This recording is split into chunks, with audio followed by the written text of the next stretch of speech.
ವೃಷಭ ರಾಶಿ. ರಾಹು ಕೆಲವು ಸಮಯದಿಂದ ಗುರುವಿನ ಅಧಿಪತ್ಯದ ಮೀನ ರಾಶಿಯನ್ನು ಸಂಕ್ರಮಿಸುತ್ತಿದ್ದಾನೆ ಮತ್ತು ಈಗ ಮೇ 18, 2025 ರಂದು ಸಂಜೆ 17:08ಕ್ಕೆ ಶನಿಯ ನಿಯಂತ್ರಣದಲ್ಲಿರುವ ಕುಂಭ ರಾಶಿಯನ್ನು ಪ್ರವೇಶಿಸಿದ್ದಾನೆ. ರಾಹುವಿನ ಸಂಚಾರವು ಸಾಮಾನ್ಯವಾಗಿ ಒಂದೇ ರಾಶಿಯಲ್ಲಿ 18 ತಿಂಗಳು ಇರುತ್ತದೆ. ಅದು ತಮ್ಮ ಸಾಗಣೆಯ ಪರಿಣಾಮಗಳನ್ನು ತಕ್ಷಣವೇ ತೋರಿಸುತ್ತದೆ. ಕೆಲವು ಜ್ಯೋತಿಷಿಗಳು ರಾಹುವು ವೃಷಭ ರಾಶಿಯಲ್ಲಿ ಉತ್ತುಂಗದಲ್ಲಿದೆ ಎಂದು ನಂಬುತ್ತಾರೆ. ಮಿಥುನ ಮತ್ತು ವೃಶ್ಚಿಕ ಮತ್ತು ಧನು ರಾಶಿಯನ್ನು ರಾಹುವಿನ ನೀಚ ರಾಶಿಗಳು ಎಂದು ಪರಿಗಣಿಸಲಾಗುತ್ತದೆ. ರಾಹು ಮತ್ತು ಕೇತುಗಳು ಕೇಂದ್ರ ಮತ್ತು ತ್ರಿಕೋನದ ಅಧಿಪತಿಗಳೊಂದಿಗೆ ಉತ್ತಮ ಸ್ಥಾನದಲ್ಲಿದ್ದರೆ ರಾಜಯೋಗಕಾರಕರಾಗುತ್ತಾರೆ ಮತ್ತು ಅವರ ದಶಾ ವ್ಯಕ್ತಿಯನ್ನು ಬಡವನಿಂದ ರಾಜನನ್ನಾಗಿ ಬದಲಾಯಿಸುತ್ತದೆ. ಅದೇನೇ ಇದ್ದರೂ ಜೀವನದಲ್ಲಿ ಒಂದು ಹಂತದಲ್ಲಿ ರಾಹು ಗ್ರಹಣವಾಗುತ್ತದೆ. ಆದ್ದರಿಂದ ರಾಹುವಿನ ಸ್ಥಿತಿ ಮುಖ್ಯವಾಗಿದೆ. ರಾಹುವನ್ನು ನಿರಂಕುಶ ಪ್ರವೃತ್ತಿಯ ಗ್ರಹ ಎಂದು ಕರೆಯಲಾಗುತ್ತದೆ. ಇದು ಕೇವಲ ತಲೆಯನ್ನು ಹೊಂದಿದೆ ಮತ್ತು ಮುಂಡವಿಲ್ಲ, ಆದ್ದರಿಂದ ಇದು ಆಲೋಚನೆಗೆ ಉಪಯುಕ್ತವಾಗಿದೆ ಮತ್ತು ರಾಹು ಪೀಡಿತ ವ್ಯಕ್ತಿಗಳು ಚುರುಕು ಬುದ್ಧಿಯನ್ನು ಹೊಂದಿರುತ್ತಾರೆ. ಅವರು ಎಲ್ಲಾ ಸಮಸ್ಯೆಗಳಿಗೆ ಸುಲಭವಾದ ಪರಿಹಾರಗಳನ್ನು ಕಂಡುಕೊಳ್ಳುವಲ್ಲಿ ಯಶಸ್ವಿಯಾಗುತ್ತಾರೆ, ಆದರೂ ಕಾರ್ಯಗಳನ್ನು ಪೂರ್ಣಗೊಳಿಸಲು ಶ್ರಮಿಸುತ್ತಾರೆ. ಗ್ರಹಗಳ ಸ್ಥಾನಗಳು ಅನುಕೂಲಕರವಾಗಿಲ್ಲದಿದ್ದರೆ ನಮ್ಮ ಆಲೋಚನೆಗಳನ್ನು ಹೊರತುಪಡಿಸಿ ನಮಗೆ ಏನೂ ಉಳಿಯುವುದಿಲ್ಲ, ದೊರಕುವುದಿಲ್ಲ. ರಾಹುವಿನ ಸಮರ್ಥ ಉಪಸ್ಥಿತಿಯು ಅವನನ್ನು ಉತ್ತಮ ರಾಜತಾಂತ್ರಿಕನನ್ನಾಗಿ ಮಾಡುತ್ತದೆ.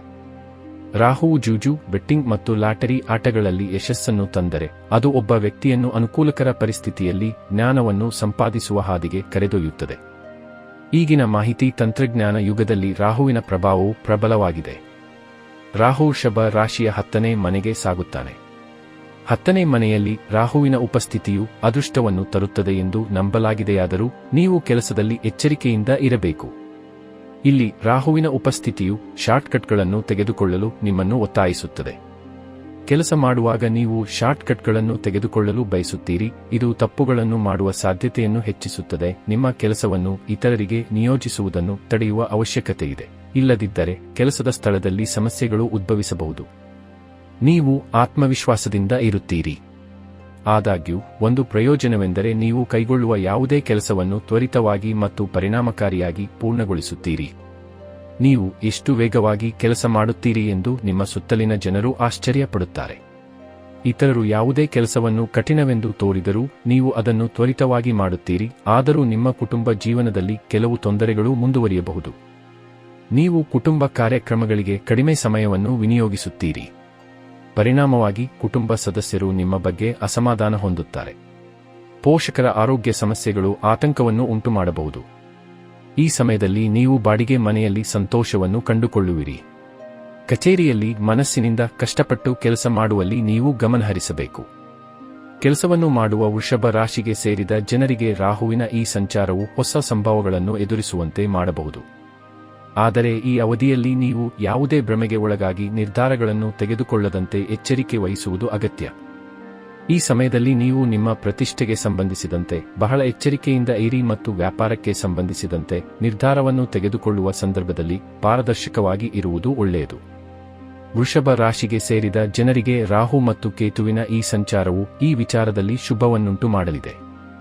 ನಿಮ್ಮ ಪ್ರೇಮ ಸಂಬಂಧ ಬಿರುಕು ಬಿಟ್ಟಿದ್ದರೆ ಆ ಸಂಬಂಧ ಈ ಅವಧಿಯಲ್ಲಿ ಸುಧಾರಿಸುವುದು. ಈ ಅವಧಿಯಲ್ಲಿ ನಿಮಗೆ ವಿವಾಹ ಯೋಗ ದೊರಕುವ ಸಾಧ್ಯತೆ ಇದೆ. ವೃಷಭ ರಾಶಿಗೆ ಸೇರಿದ ಜನರು ರಾಹು ಮತ್ತು ಕೇತುವಿನ ಅಶುಭ ಪ್ರಭಾವವನ್ನು ದೂರ ಮಾಡಲು ಶುಕ್ರವಾರ ಲಕ್ಷ್ಮೀ ದೇವಿಯನ್ನು ಪೂಜಿಸಿ ಮತ್ತು ಮೊಸರು ಸಕ್ಕರೆಯನ್ನು ಅರ್ಪಿಸುವುದು ಉತ್ತಮ. ನಿಮ್ಮ ಆರ್ಥಿಕ ಸ್ಥಿತಿ ಉತ್ತಮವಾಗಿರಲಿದೆ. ನೀವು ಮನೆಗೆ ಎಲೆಕ್ಟ್ರಾನಿಕ್ ವಸ್ತುಗಳನ್ನು ಖರೀದಿಸಬಹುದು. ಕುಟುಂಬದಲ್ಲಿ ಹಬ್ಬದ ವಾತಾವರಣವಿರುತ್ತದೆ. ಪತಿ ಪತ್ನಿಯ ನಡುವೆ ಸಹಕಾರಿ ಸಂಬಂಧವಿರುತ್ತದೆ. ನೀವು ಹಳೆಯ ಸಾಲಗಳನ್ನು ಮರುಪಾವತಿಸಬಹುದು. ಕೆಲವು ವಿಶೇಷ ಕೆಲಸಗಳಿಗಾಗಿ ನಿಮಗೆ ಗೌರವ ದೊರೆಯಬಹುದು.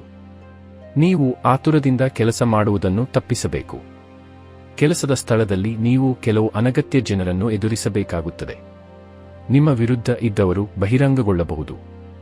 ನಿಮ್ಮ ಕುಟುಂಬ ಜೀವನದಲ್ಲಿ ಕೆಲವು ಸಮಸ್ಯೆಗಳು ಹೆಚ್ಚಾಗಬಹುದು. ಇತರರಿಂದ ಹೆಚ್ಚು ನಿರೀಕ್ಷಿಸುವುದು ಸೂಕ್ತವಲ್ಲ. ಯಶಸ್ಸಿಗೆ ನಿಮ್ಮ ಕೆಲಸದ ವಿಧಾನದಲ್ಲಿ ನೀವು ವ್ಯಾಪಕ ಸುಧಾರಣೆಗಳನ್ನು ಮಾಡಬೇಕಾಗುತ್ತದೆ. ನೀವು ಆನಂದವನ್ನು ಅನುಭವಿಸಬಹುದು. ಆದಾಗ್ಯೂ ಸ್ವಂತ ಮನೆಗಳನ್ನು ಹೊಂದಿರುವ ಜನರು ತಮ್ಮ ಕುಟುಂಬದಿಂದ ಸ್ವಲ್ಪ ದೂರ ಕಳೆಯಬೇಕಾಗಬಹುದು ಅಥವಾ ಅವರ ಉದ್ಯೋಗದ ಕಾರಣದಿಂದಾಗಿ ಮನೆಯ ಸೌಕರ್ಯಗಳ ಕೊರತೆ ಇರಬಹುದು. ನೀವು ಮನೆ ಮತ್ತು ಕಚೇರಿ ಎರಡೂ ಕಡೆ ವಿವಿಧ ಕಾರ್ಯಗಳಲ್ಲಿ ಸಾಕಷ್ಟು ತೊಡಗಿಸಿಕೊಂಡಿರುವಿರಿ. ಮಾಹಿತಿ ತಂತ್ರಜ್ಞಾನದಲ್ಲಿ ಕೆಲಸ ಮಾಡುವುದು ನಿಮಗೆ ಪ್ರಯೋಜನವನ್ನು ನೀಡುತ್ತದೆ. ಪರಿಹಾರ: ನೀವು ರಾಹು ಬೀಜ ಮಂತ್ರವನ್ನು ಪಠಿಸಬೇಕು.